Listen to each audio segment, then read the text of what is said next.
Donc on va faire l'exercice 6 de la deuxième feuille d'algèbre. Donc là j'ai R que je peux supprimer en R2 muni de son produit scalaire canonique qui est un réseau. Et on se demande quelles sont les possibilités pour le groupe d'orthomorphisme de haute de R contenu dans O2. O2 de R, le groupe de transformation linéaire de R2 qui préserve R. Donc, première remarque que j'ai envie de faire, c'est que si haute R contient une rotation, elle est d'ordre 1, donc ça c'est l'identité, 2, multiplication par moins l'identité, 3, 4 ou 6. Et la deuxième remarque, c'est que j'ai certainement l'identité et moins l'identité contenue dans porte R. Ok, donc, premier cas, on va regarder d'abord, on suppose que haute R contient une rotation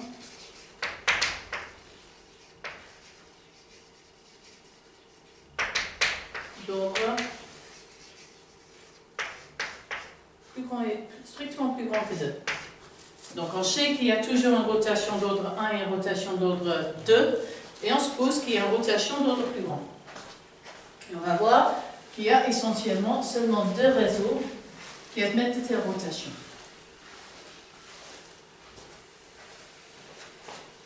Et donc maintenant, on va regarder, on va utiliser la dernière remarque suivante, qui est soit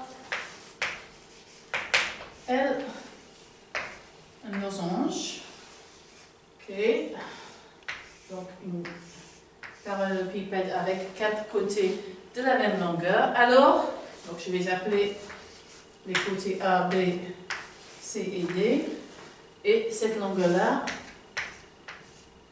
je vais l'appeler L, alors, tout point à l'intérieur de, je vais appeler ça L, est à une distance plus petit ou égal à L, une sommée de L. Et ça, on peut s'en convaincre en faisant le diagramme suivant. Ici, je fais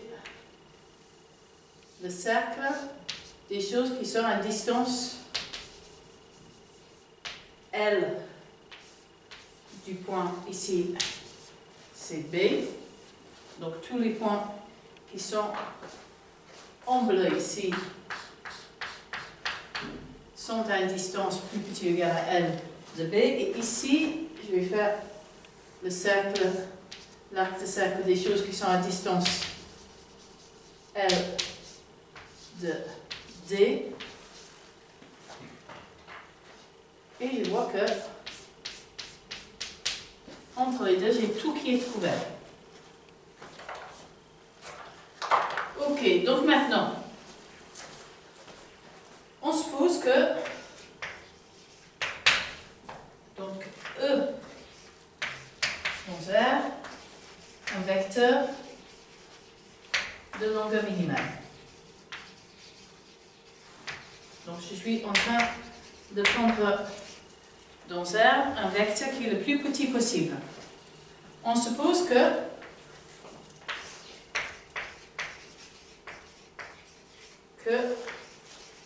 R contient une rotation R. Donc maintenant, ce qui va être utile dans ce qui suit, c'est de dire que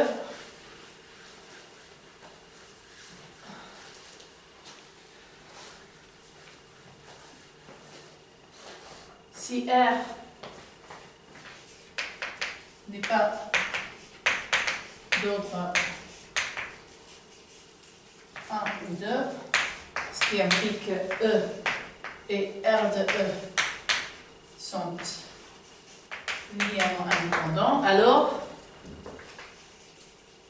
E et R de E sont une base de R. Okay, pourquoi ça? Parce que sinon, il y aurait un point de R dans le losange engendré par E et RE. Donc ici, j'ai E, ici, j'ai RE. Là, j'ai mon losange qui va paver le plan. Ici, donc si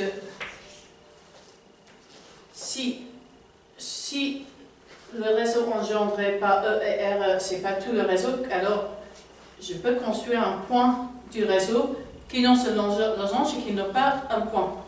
Et donc ce point-là, que je vais appeler P, alors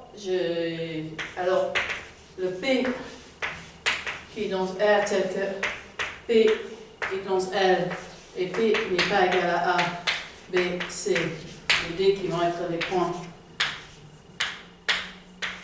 C ou D, est plus proche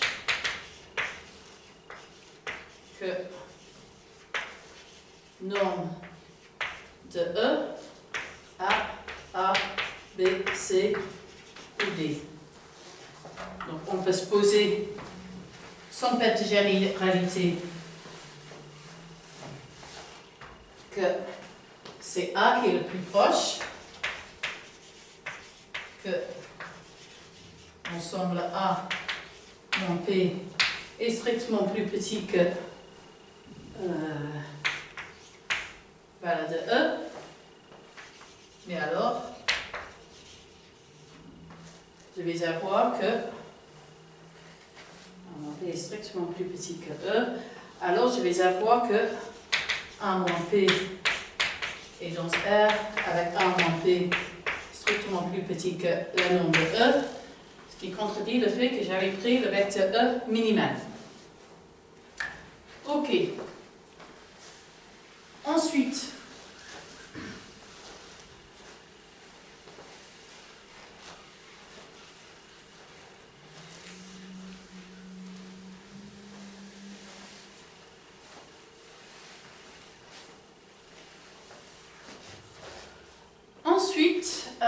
suppose que si A admet une rotation d'ordre 4, c'est-à-dire pi sur 2, alors j'ai E et R sont de même norme et forment un angle de pi sur 2. Donc là, j'ai E, ici j'ai RE, ce qui implique que R, donc je sais que c'est engendré par ces deux éléments, et c'est un réseau carré. Et j'ai les orthomorphismes de R, donc, qui sont exactement les orthomorphismes du carré engendré par les 4 vecteurs E, R de E, moins E et moins R de E, qui est D8.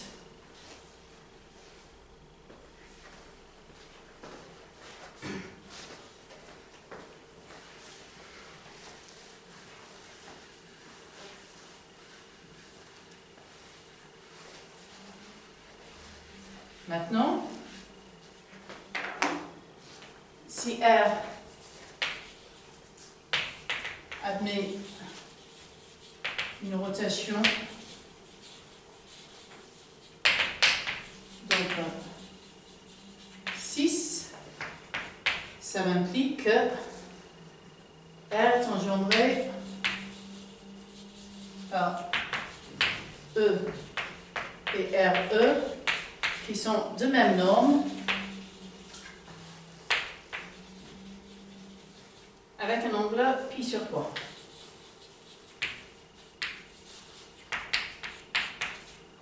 Donc là, j'ai mon réseau qui est engendré par 2 vecteurs qui forment les côtés d'un triangle équilatéral. Et ça me donne un réseau hexagonal. Donc là, R est un réseau hexagonal et le groupe d'orthomorphisme de R est D12. Les groupes d'orthomorphisme d'un polygone avec 6 côtés. Ok, et la dernière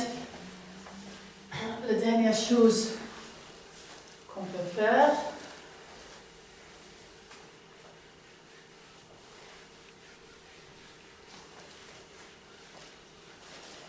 si D admet une rotation R d'ordre 3, là j'ai E et RE qui sont de même taille et qui font un angle de 2 pi sur 3, mais dans ce cas, j'ai une base alternative qui est ici RE plus E, qui lui est de longueur, encore une fois, de longueur 1 et qui fait un angle ici de pi sur 3, ce qui veut dire qu'en fait, du moment que j'exige qu'il y ait une rotation qui préserve le réseau d'ordre 3, il y en a automatiquement d'ordre 6 aussi. R est encore une fois un réseau hexagonal.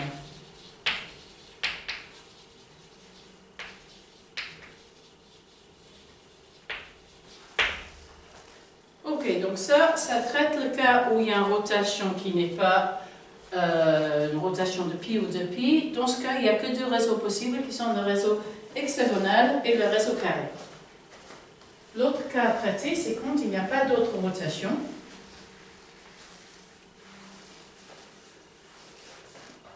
K2, mais qui a une symétrie. Donc R, haute R, ne contient pas d'autres rotations que pi et 2 pi, mais contient au moins une symétrie.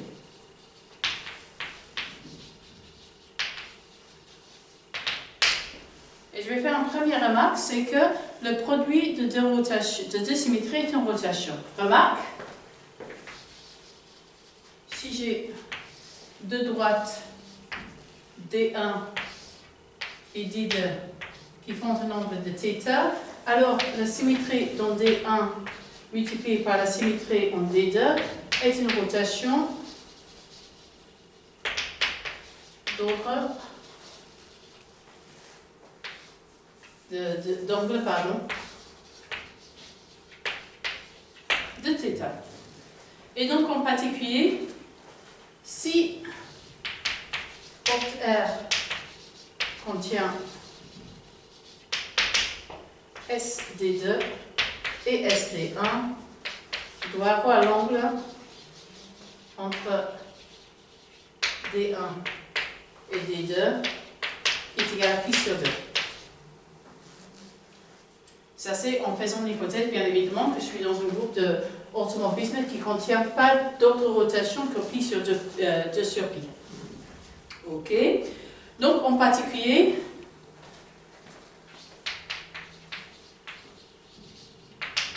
j'ai que porte R contient au plus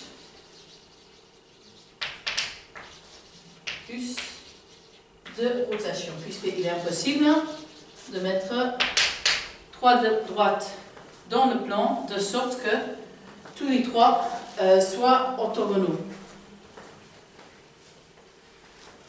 Ensuite,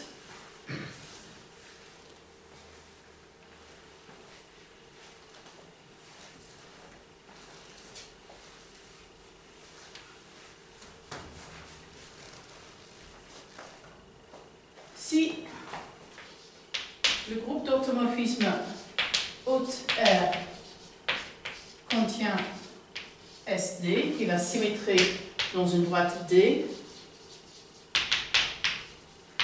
alors porte R contient moins l'identité composée avec SD, qui est la symétrie dans la droite transverse AD. Donc, dans ce cas, porte R contient exactement deux symétries qui commutent 2 à 2. Et donc, en particulier, j'ai porte R qui est isomorphe à Z sur 2Z fois Z sur 2Z. Contient précisément 2 symétries, moins l'identité et l'identité. Donc il reste donc juste à trouver, caractériser les réseaux qui admettent ce genre de symétrie.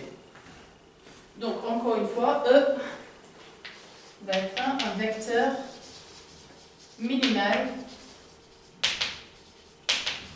de R. Et donc on va considérer, donc il existe, donc il y a un premier cas qui est de, donc, et on suppose que porte R contient la symétrie SD et la symétrie ST transposée. Donc le premier cas, c'est que E n'est pas dans l'idée transposée. Donc ça veut dire qu'en particulier SD de E est linéairement indépendant avec E, et donc E et SD de E, par l'argument qu'on a vu avec les losanges tout à l'heure, est une base de R. Donc, dans ce cas, mon réseau est un réseau en losange engendré par deux vecteurs E et SD de E du même longueur. Réseau en losange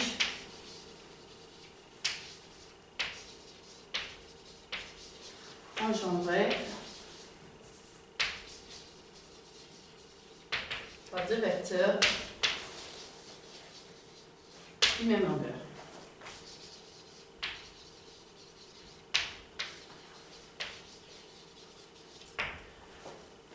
Ok, donc ça c'est une possibilité. L'autre possibilité, c'est que E1E est dans, on peut supposer qu'il est dans D.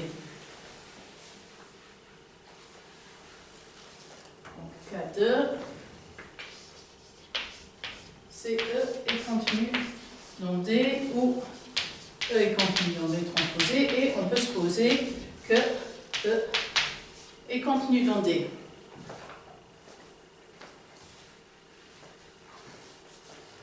Donc ensuite, donc là j'ai D, là j'ai son orthogonal, là j'ai E, et j'ai pris ici une autre E que je vais appeler E tilde, que j'ai pris tel que E et E tilde est une base de R. Ok? Et après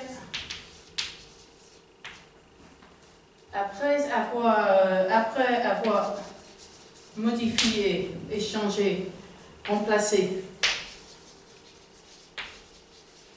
E tilde par E tilde plus un set en quantité de E, donc c'est-à-dire que je fais un parallèle à E qui passe par E tilde et je suis en train de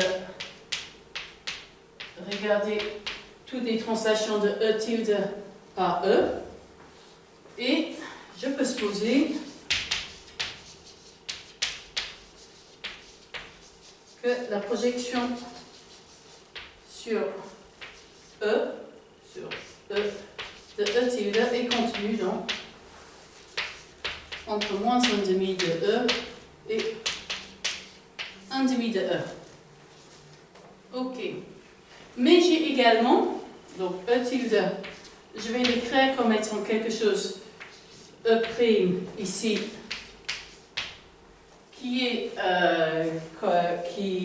orthogonal à E, puis un lambda de E, avec lambda continu dans moins 1,5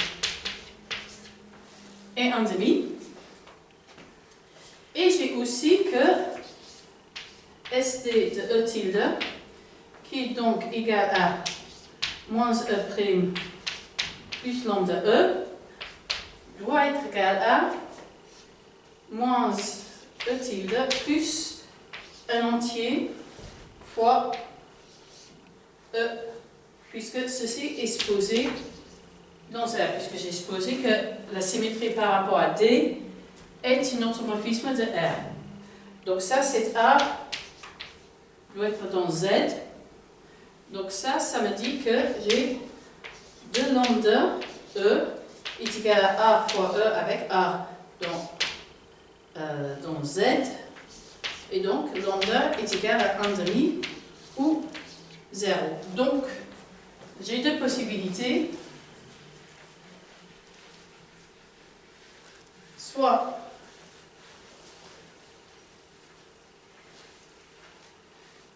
j'ai lambda égale 0 et ça me donne un réseau rectangulaire engendré par deux vecteurs qui sont orthogonales l'un à l'autre, E et E tilde, et sinon j'ai lambda égale 1,5 qui me donne un réseau, ce qu'on appelle un réseau rectangulaire centré. Donc ça veut dire quoi?